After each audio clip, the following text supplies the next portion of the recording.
Sa video na ito, habang si Andre ay naliligo, nakita namin yung kakaibang isang nilalang. Hindi namin alam kung ano, isda ba ito or isang reptile. Sabi nga ni Andre, ito ay isang baby crocodile. Sabi ko naman, hindi yan crocodile.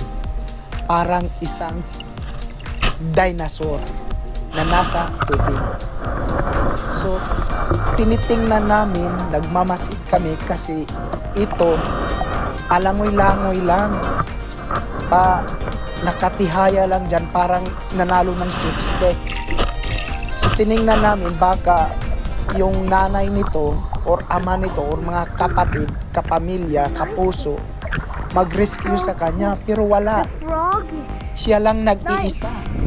So si Andre naman nasa paligid, nakatingin lang at nagmamasid. Sabi nga niya, gusto niyang kunin at dalhin sa bahay, gawing pet. Sabi ko, aba, hindi. Kasi hindi natin alam kung ano yan. Baka yan ay nakakalason o tayo ay mamamatay niyan. So, sabi ko sa kanya, tingnan mo na lang at pagmasdan. Baka pumunta yung nanay niya. Pero wala naman. Para siyang malaki ang ulo at saka may yung tail niya mataas rin.